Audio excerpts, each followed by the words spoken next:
Bismillahirrahmanirrahim. Assalamualaikum warahmatullahi wabarakatuh.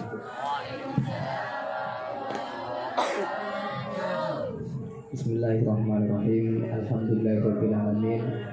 Allahumma shalli ala sayyidina Muhammadin al-fatih lima ulik wal khatimi lima sabaq nasiril haqqi bil haqqi wal hadi ila siratal mustaqim wa ala alihi haqqa qadrihi wa miqdarihil azim. Amma ba'du. Santriwan dan santriwati Pondok Pesantren Maslahatul Hidayah yang kami cinta sayangi, kakak perjuangan saya Kak Miftahul Arifin dengan gelarnya apa Ustaz? MPD. Alhamdulillah sudah menjadi magister. Sebenarnya yang layak untuk berada di depan menjelaskan pemaparan tentang perkuliahan beliau karena jenjangnya sudah lebih tinggi dari kami. Ya, cuman karena beliau ingin mengkader kita agar bagaimana sampean nanti juga bisa menjadi kader-kader Pondok Pesantren Maslahatul Hidayah. Dan tak lupa juga Kak Lailul Ilham MA ya, MA ya Ustaz. Ya, jadi beliau juga kakak kelas saya 2 tahun di atas saya. Kebetulan memang pada masa Kak Miftahul Arifin dan juga Kak Ilham dulu ketika pondok Ramadan seperti sekarang, entah itu kegiatan sekarang itu adalah kegiatan pondok Ramadan atau dihandle oleh OSIS ya. Jadi dulu itu pernah jaya dengan berbagai macam agenda kegiatan, bahkan sampai ada pelatihan kaligrafi. Itu yang sangat kami ingat, bahkan dulu sampai sekarang tidak terlupa dengan apa yang sudah kami alami ya. Selanjutnya terima kasih atas waktunya kepada moderator yang sudah memberikan waktu kepada kami menyampaikan sedikit tentang apa yang kami alami di perkuliahan, di jenjang pendidikan di perkuliahan. Pertama yang ingin saya sampaikan adalah tentang pengertian dari maha dan siswa. Kira-kira adik-adik sekalian sudah tahu apa yang disebut dengan mahasiswa? Belum ya? Jadi sedikit gambaran, mahasiswa itu berasal dari 2 kata, yaitu maha dan siswa, di mana maha itu mempunyai makna ya, yang merupakan suatu yang unggul yang melebihi dari hal yang lain. Bisa dikatakan dalam jenjang pendidikan adalah pendidikan terakhir dengan gelar sarjana. Kemudian siswa yaitu adalah pelajar. Berarti mahasiswa adalah terpelajar. Jadi pengertian mahasiswa adalah orang yang terpelajar. Jadi tidak boleh keluar dari lulusan sarjana kemudian masih tetap menggunakan sepeda dengan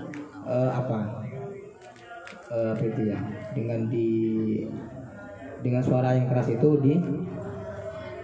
dimodif atau digimanakan itu ya. Jadi sudah, kalau orang yang berpendidikan pasti sudah tahu bedanya mana yang baik, mana yang buruk. Kemudian ada 2 makna juga yang dimaksud dengan mahasiswa, yaitu adalah orang yang aktif belajar di sekolah tinggi ataupun institut ataupun di universitas yang itu sudah diakui oleh Kopertais di Surabaya. Jadi itu sudah mempunyai legalitas. Nanti kalau kalian sudah kuliah lulus di sarjana itu, maka akan dibuktikan dengan ijazah yang dikeluarkan oleh Kopertais. Kalau kita sekolah di MA, ijazahnya dikeluarkan oleh Bapak Kepala, namanya siapa? Pak Haryono. Kalau MTS ketika sudah keluar, yang mengeluarkan ijazah siapa? Kalau MI siapa? Kalau TK ada ijazah juga siapa? Siwa? Ya itu ya, saya lembur di kanan ya. PAUD ada? Ada ijazahnya juga? Ada ya. Jadi itu tentang pengertian mahasiswa. Jadi mahasiswa adalah orang yang pertama artinya ya apa? Saya tanya kepada teman-teman sekalian, yang pertama arti mahasiswa adalah orang yang terpelajar. Yang kedua orang yang duduk di institut, sekolah tinggi ataupun universitas. Kemudian yang ketiga sebelum tentang karena kami diberikan tema tentang tantangan apa ya? Yang nomor 4 nomor 3 Thailand. Keempat yaitu tantangan di waktu kuliah ya. Hal-hal yang membuat kita teringat-ingat di bangku kuliah apa itu. Sebelum pada jenjang pendidikan, maka kami ingin sampaikan tentang pentingnya pendidikan. Sekarang banyak yang berasumsi kalau lebih penting ilmu daripada harta. Kira-kira kalau kalian setelah lulus MA mau ke Jakarta atau mau kuliah? Maka pilihan yang cerdas itu adalah kuliah. Kenapa? Dulu ada ceritanya itu adalah ceritanya Sayyidina Ali. Sayyidina Ali itu digambarkan oleh Nabi sebagai pintu dari ilmu. Kata Nabi Muhammad itu adalah ana madinatul ilmi wa adi babuha. Saya itu adalah kotanya ilmu dan Sayyidina Ali itu adalah pintunya ilmu. Sampai orang-orang Khawarij itu iri, hasud kepada Sayyidina Ali. Masa Sayyidina Ali jadi anak beri lah kucaring apa pintunya ilmu. Akhirnya datanglah sekelompok orang Khawarij itu, sebanyak 10 kelompok itu datang kepada Sayyidina Ali bertanya. Katanya itu, lebih penting mana antara ilmu dan harta? Kalau menurut kalian, andaikan kalian datang ke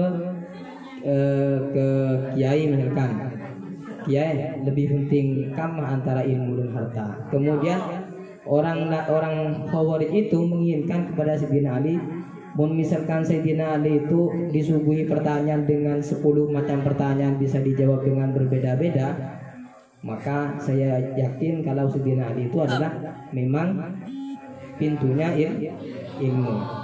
Saya mau tanya, pertanyaannya satu cuma, yaitu lebih utama mana antara ilmu dan harta? Mau dijawab di antara semacam 10 itu bisa dijawab dengan berbeda-beda, berarti Sayyidina Ali itu memang benar-benar pintar alim. Akhirnya dijawab oleh Sayyidina Ali, lebih penting ilmu daripada harta. Kenapa? Al ilmu miratul anbiya wal malu mirasul korun ya. Jadi harta ilmu itu adalah warisan para nabi. Sementara harta itu adalah warisan korun. Ya. Kemudian yang kedua, kata Sayyidina Ali, ditanyakan oleh orang yang kedua, lebih utama mana antara ilmu dan harta? Tetap dijawab oleh Sayyidina Ali, lebih utama ilmu. Maksudnya pun tak kira bisa jawaban, kan kibulah mereka boleh aja. Jawabannya seperti itu. Kata Sayyidina Ali, coba apa alasannya kenapa kau lebih penting ilmu katanya. Akhirnya kata Sayyidina Ali, al ilmu yuhbisuka. Dengan ilmu kita itu akan dijaga. Kita misalkan acur tenaga dalam, bodoh musuh nyerang kita. Kon isrobi kalian ngato ya. Jadi dengan ilmu kita akan dijaga. Jadi mulai dina ada santri yang sudah punya jurus tenaga dalam, banyak ya, banyak. Kemudian yang selanjutnya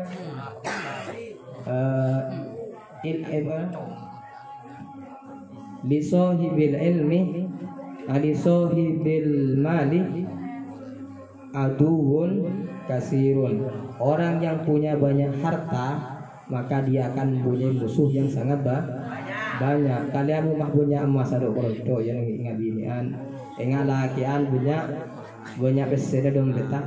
Coba nyol ngonyol ada ya apa? Dengan cabai, montak banyak musuh lah. Banyak saya aram kayak. Sementara di sohibil ilmi sodikun kasirun. Orang yang punya ilmu maka akan punya banyak teman ya. Akan punya banyak teman. Jadi itu. Kemudian apa gunanya kenapa kita itu harus belajar ilmu? Karena orang yang mempunyai ilmu nanti ketika kita sudah ada di alam mahsyar, maka orang yang punya ilmu itu disebut dengan alim, orang yang punya banyak ilmu. Kemudian ada dua, yaitu ada orang yang ahli ibadah sering tahajud setiap hari setiap malam, ada orang yang punya ilmu diamalkan nanti dipanggil. Malah saya kucing bodoh masuk pun ke dalam surga, masuk ya. Tak usah beda-beda langsung masuk. Sementara orang yang punya ilmu kemudian dipanggil. Kata malaikat kif anta wasfa liman ahbabta. Tujuh dinaban setiap beri syafaat ada orang yang pernah memang kamu ajarkan. Misalkan di sini yang mengadakan acara adalah Khalilul Ilham sama Kak Salarifin beserta teman panitia. Kemudian yang ikut kalian didata. Saya lembok mengitunya jauh di parapan penuh Ramadan di koordinir oleh Orisma ya. Pak panggilnya menutupnya. Kangkui masuk surga. Si Budi sekarang itu bersama-sama masuk surga. Enak ya? Enak ya. Jadi itu. Kemudian ada berapa waktu lagi ya? Ada bisa. 2 menit. Ya. Kemudian untuk bisa mencapai pada jenjang perkuliahan maka harus menempuh jenjang dari awal, itu dari PAUD, kemudian TK, MI, kemudian MTS, MA atau SMK sederajat, bisa baru kuliah. Tidak bisa masih PAUD langsung loncat kah kuliah, atau dari MTS langsung ke kuliah. Karena dibutuhkan di perkuliahan itu adalah yang dibutuhkan di kampus itu adalah ijazah MA. Jadi yang kami tekankan kepada adik-adik sekalian tentang merubah pemikiran, lebih baik punya uang berangkat ke Jakarta daripada mencari ilmu. Sebagaimana saya ulang lagi, yang pertama adalah kalau ilmu itu adalah warisan para nabi, sementara harta adalah warisan korun.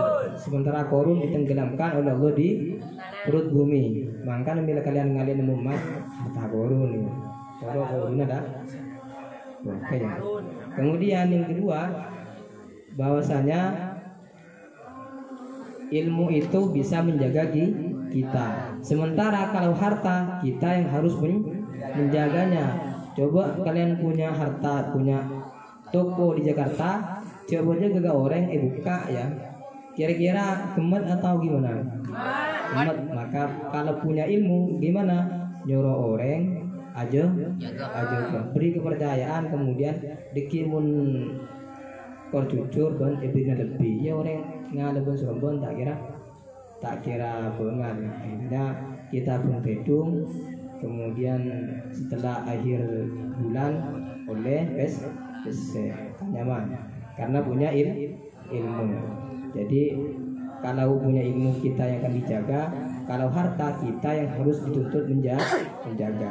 Yang terakhir, ilmu apa? Orang yang mempunyai ilmu yaitu akan punya banyak teman. Sementara orang yang punya banyak harta akan banyak musuh. Ya mungkin itu sekian dari saya, sekedar pengantar pertama. Terima kasih, dan saya sangat mengapresiasi dengan adanya acara ini, karena kalau di pondok pesantren besar ya, terutama yang di At-Taufiqiyah itu ada IPMA, Ikatan Pemuda Madrasah At-Taufiqiyah, Ikatan Pemuda, sama dengan di sini yaitu IKMM, Ikatan Pemuda Masyaratul Hidayah. Mereka yang bergerak kalau misalkan ada kelas 3 yang mau kuliah, segala persyaratan itu diurus oleh kakak kelas kali yang sudah ada di perkuliahan, sampai jalur-jalurnya ada sekarang di MA Taufiqiyah itu ada yang lulus SPAN itu yang didaftarkan kemarin 25, yang lulus 20 orang, yang 5 orang itu tidak lulus, yang 20 orang itu diurusi segala persyaratannya, dilengkapi, dan akhirnya dibikin sampai mereka sampai di perkuliahan. Di perkuliahan mereka ditemani ya, terutama di dalam mengerjakan tugas, karena muna kuliah kan sebuah dengan tugas. Makanya kelas kelok kita diajari buat paper, yang kelas 3 MA ada buat paper. Itu adalah langkah awal kalian mulai bisa akobai makalah. Sekian dari saya. Terima kasih. Assalamualaikum warahmatullahi wabarakatuh. Waalaikumsalam warahmatullahi wabarakatuh. Beri tepuk tangan untuk pemateri kita yang pertama. Ada beberapa hal yang beliau sampaikan tadi. Yang pertama dari pengertian apa itu mahasiswa dan lain sebagainya. Kemudian yang kedua tentang pentingnya mencari ilmu daripada kita mencari harta seperti itu. Dan juga persyaratan atau fase bagaimana kita bisa sampai di perguruan tinggi, yaitu dengan menjalankan pendidikan formal itu sendiri. Untuk selanjutnya, untuk pemateri yang kedua, kami juga beri kesempatan sama 10 menit untuk menyampaikan unek-uneknya dalam menyampaikan materi kita pada malam hari ini. Dimulai dari sekarang. Kepada sahabat Edi, kami persilakan.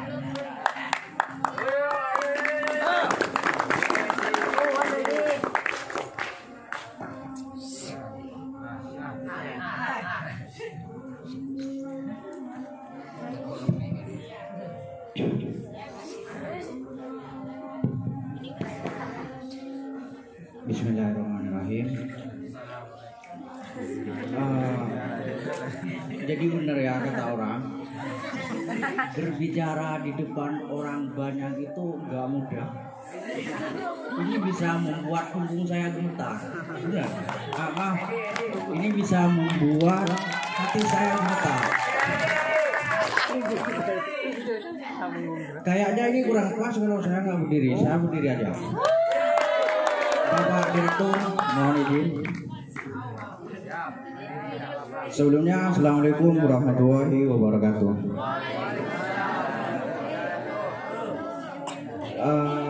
Jadi seperti ini. Di waktu saya masih kelas 1, ada yang tahu nggak Ustadz Homaiti yang sekarang menjadi kepala SMK atau mikir? Tahu ya? Sempat ia ngajar di sini, saya itu masih kelas 1. Bahkan dia memberikan wacana dan gambaran terhadap saya dan teman-teman saya bahwa orang yang duduk di bangku sekolah, orang yang selalu dan sering mendapatkan peringkat teladan di bangku sekolah belum tentu bisa duduk di bangku kuliah.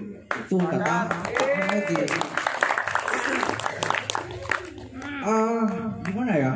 Di waktu itu saya nggak percaya. Yang saya ingat, orang yang pandai, orang yang bisa, orang yang mendapatkan teladan, justru itu yang mendapatkan, justru itu yang bisa duduk di bangku kuliah. Nyatanya di waktu itu saya masih peringkat 17 dari teman 25. Jadi jauh kan? Kalau misalkan saya duduk di bangku kuliah itu nggak mungkin. Wajar peringkatnya peringkat 17 dari siswa 25 orang. Saya nggak percaya tentang hal itu. Saya naik kelas. Pas di waktu kelas 2 sempat Ustadz Fathorasi itu memberikan wacana juga terhadap saya, betapa indahnya menjadi apa? Menjadi mahasiswa. Itu katanya. Kayak apa indah, kata saya.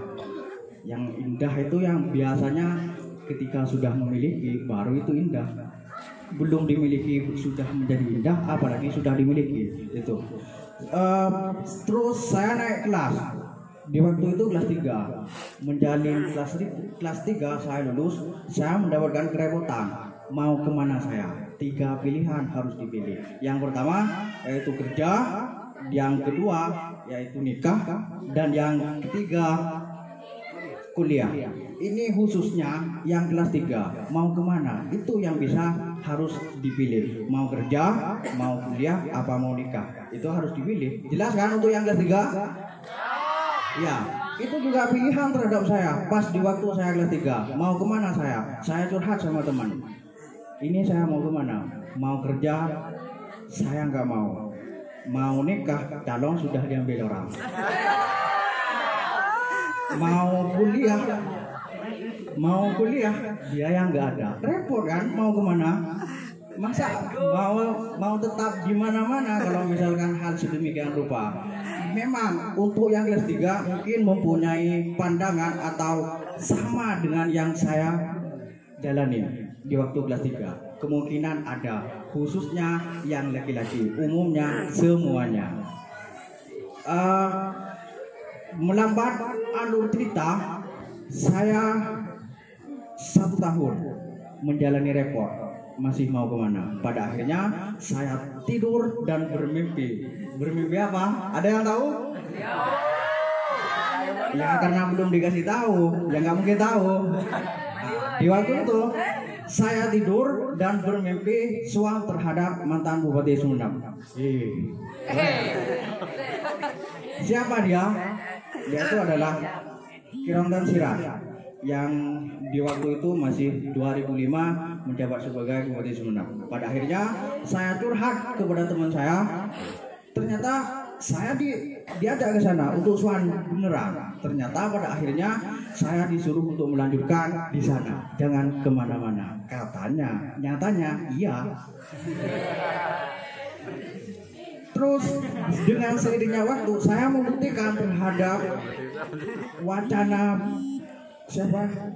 Ustadz Humaydi di waktu memberikan wacana di dalam kelas, bahwasanya orang yang duduk di bangku sekolah, orang yang mendapatkan peringkat di dalam kelas itu belum tentu duduk di bangku kuliah. Nyatanya iya, yang sekelas dengan saya 3 orang ketika mendapatkan penghargaan, ketika mendapatkan trofi, dia itu nggak bisa duduk di bangku kuliah. Hanya saja mungkin waktu yang nggak bisa menentukan.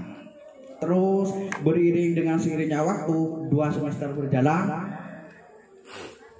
saya sadari memang indah menjadi mahasiswa gitu. Jadi kalau misalkan kalian itu pengen tahu rasa seperti apa menjadi mahasiswa, coba buktikan saja. Umumnya yang kelas 3. Selanjutnya adalah semisal, ini pesan saya terhadap kalian. Kalau misalkan kalian yang kelas 3 dan yang berikutnya sampai berikutnya lanjut di bidang kuliah, baik di universitas ataupun di institut, pesan saya, pemikiran kalian nanti kalau misalkan sudah selesai dari kuliah, pemikiran kalian itu boleh modern ya, tapi adab harus tradisional gitu. Intinya adalah kalau misalkan kalian kuliah, masuk di universitas, masuk di institut, jangan harap kalian mengharapkan sesuatu. Intinya, saya mau kuliah, saya mau ambil jurusan ini. Kemungkinan nanti setelah saya lulus, saya akan menjadi dokter. Semisal, jangan mengharap sedemikian rupa. Saya mau kuliah, mau ngambil jurusan PAI, nanti keluarnya saya bisa menjadi guru. Semisal, kalian jangan mengharap seperti itu. Karena seperti ini,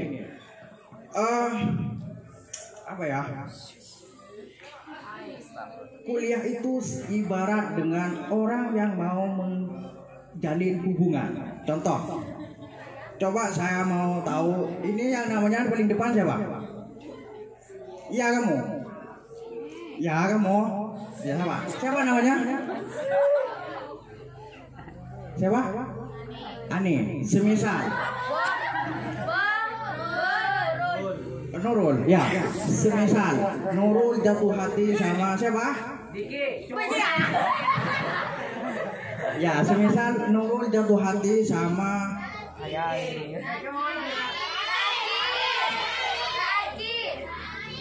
kenapa enggak sama saya?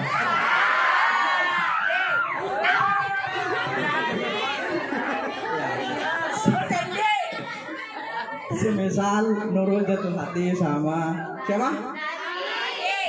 Sayangnya ditinggal. Semisal jatuh hati sama Raki. Kalau misalkan Raat apa ya? Jalannya Nurul ingin mempunyai Raki seutuhnya, iya kan? Kalau misalkan Raki diambil orang, yang didapat Nurul apa? Sakit hati, kecewa, pasti itu. Jadi sama dengan orang yang kuliah. Kalau misalkan mengharap sesuatu dari kuliah, misalkan saya mau kuliah, nanti pada ujungnya saya mau jadi rektor, saya mau kerja di bank. Kalau ujung-ujungnya nggak jadi, yang didapat adalah kecewa. Itu. Jadi jangan mengharap. Yang intinya adalah jalani jalannya.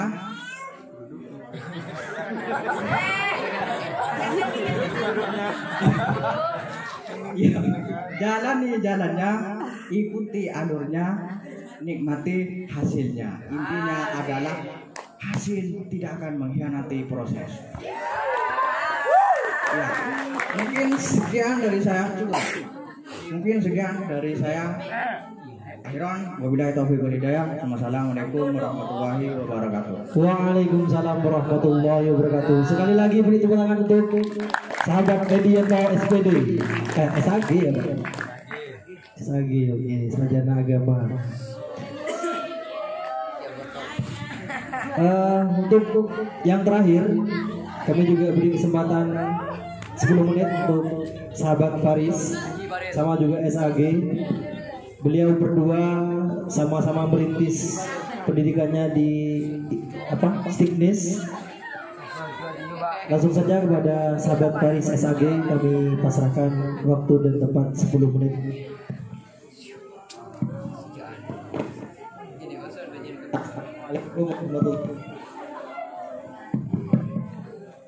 Bismillahirrahmanirrahim. Assalamualaikum warahmatullahi wabarakatuh. Alhamdulillahirabbil alamin wa bihi nasta'inu min dunya waddin amma ba'du. Pertama, marilah kita panjatkan puja puji syukur kita kehadirat ilahi Rabbi yang mana pada kesempatan bulan Ramadan ini kita dapat bertatap muka kembali dalam keadaan sehat walafiat. Amin.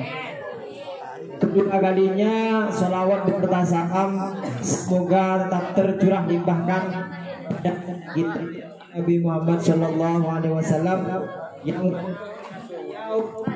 kita yang mana berkat beliau kita dapat terangkis dari alam kebodohan menuju alam yang penuh dengan ilmu yang kita rasakan pada malam hari ini. Singkat saja untuk pembahasan malam hari ini. Tadi sudah dipaparkan oleh Al-Ustaz Novan SPD dan juga Al-Ustaz Edi. Jadi saya di sini akan membahas tentang diri saya selama masih kuliah, jalan saya selama masih kuliah, seperti itu. Yang pertama, saya lulus tahun 2015 dan setelah itu 2016-nya saya nganggur lah, seperti itu. Saya cuma ngajar sebentar di MI kira-kira 3 bulan, seperti itu. Dan setelah 2017 saya ditawarkan oleh Kiai Ainul Yakin dan beliau memberikan saya kesempatan untuk berkuliah di Stiknis, dan Ki Ainul juga memberikan saya sanggupan untuk menanggung saya selama 4 tahun untuk membantu biaya semester seperti itu. Jadi semester 1-nya itu Ki Ainul dan semester 2-nya itu saya, bergantian seperti itu. Jadi saya sangat berterima kasih kepada Ki Ainul Yakin sudah memberikan saya kesempatan seperti itu. Berjalannya waktu pada kuliah tersebut, saya merasa kewalahan pada semester 3. Pada semester 3 saya merasa kewalahan karena kuliah saya itu mulai dari jam 1 sampai jam 5 seperti itu. Biasanya jam 1 itu tidur, saya kuliah. Jadi seperti itu sampai jam 5. Dan terus mengenai apa yang sulit di kuliah itu sebenarnya tidak sulit bagi saya, asalkan dikerjakan. Ya kalau di kuliah itu adalah makalah seperti itu. Dan 2 sarjana ini juga merasakan apa itu makalah dan bagaimana jalannya makalah. Dan saya tahu makalah itu pada waktu semester 1. Jadi semenjak saya MA di sini, saya tidak tahu apa itu makalah. Seperti itu. Saya belajar makalah selama 1 bulan. Jadi saya belajar makalah selama 1 bulan pada teman saya, orang Kandangan, yaitu Kandangan Sangrah, namanya Khairul Umam, seperti itu. Jadi saya belajar sama teman saya.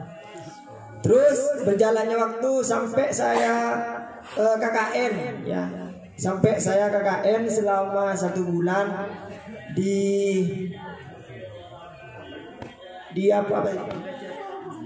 Batang-Batang, ya, Batang-Batang seperti itu selama 1 bulan.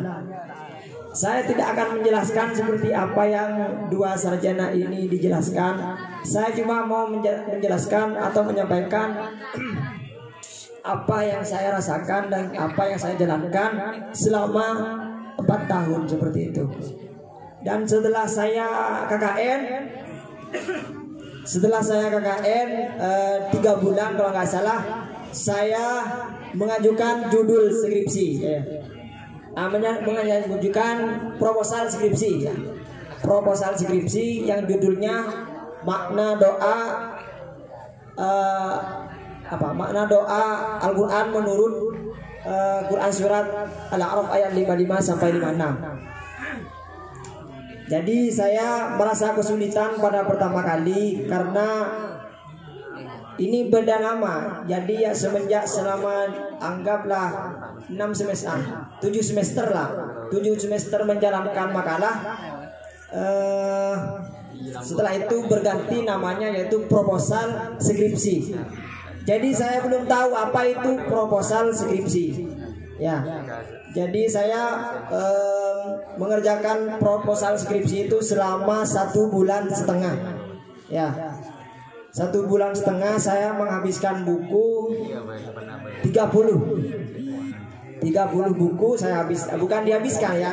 Maksudnya diletakkan di proposal skripsi saya. Terus setelah itu saya diterima, sudah ujian menakosah proposal. Setelah itu saya menjalankan skripsinya dari bab 2 sampai bab 4 seperti itu. Yang biasa itu yang lumrah dari bab 1 sampai bab 5 seperti itu. Jadi dan alhamdulillah saya merasa agak gempang itu skripsi karena pembimbing saya memang langsung Ki Ainul Yakin seperti itu. Ki Ainul Yakin sendiri membimbing saya selama 4 bulan, kira-kira 4 bulan seperti itu. Di sini saya dikasih tugas nomor 2 kalau nggak salah.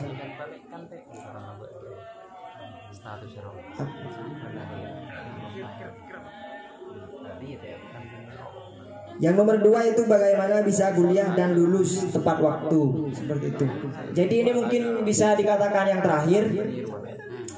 Yang pertama, kenapa bisa kuliah? Saya semenjak sekolah di sini tidak pernah ada pandangan untuk kuliah. Ya.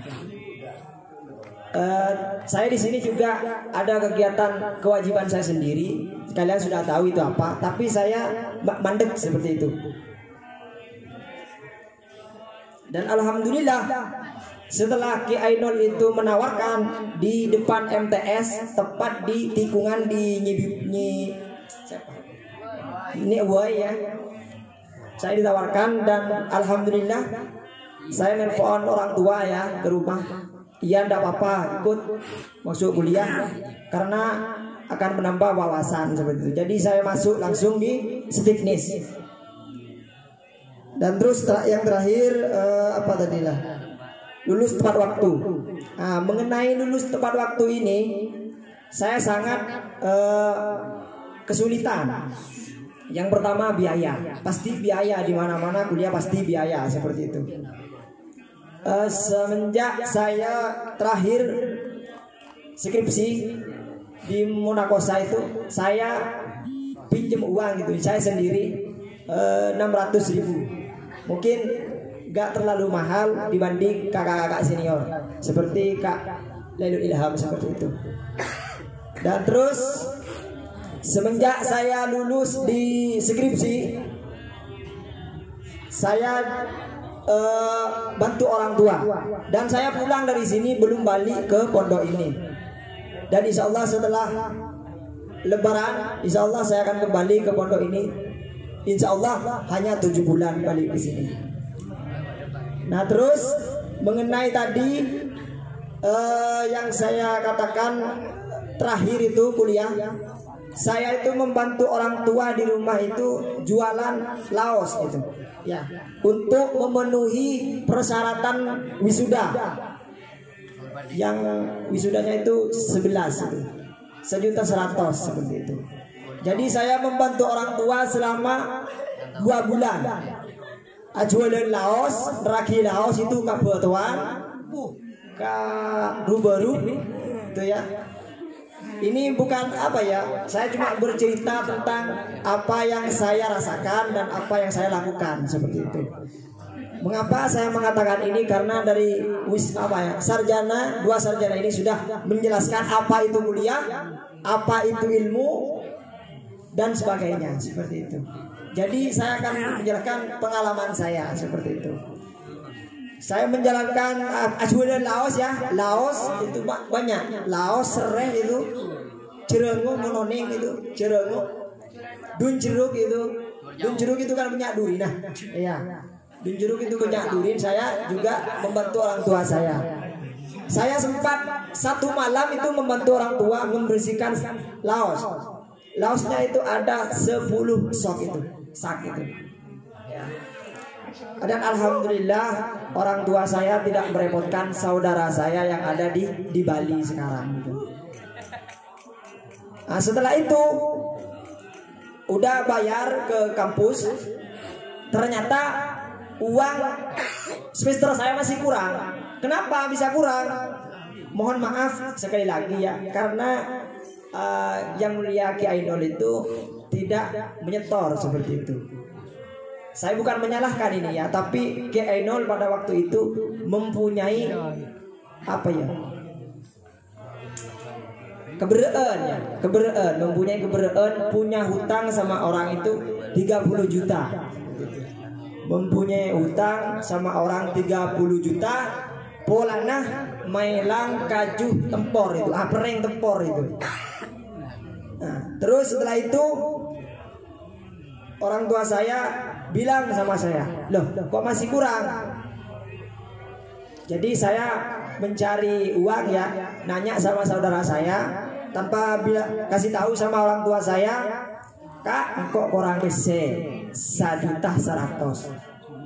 Nah ternyata alhamdulillah saudara saya mempunyai uang 1.100.000 itu. Dan setelah itu saya bayar untuk wisuda Dan alhamdulillah lulus pada bulan 4 tanggal 4.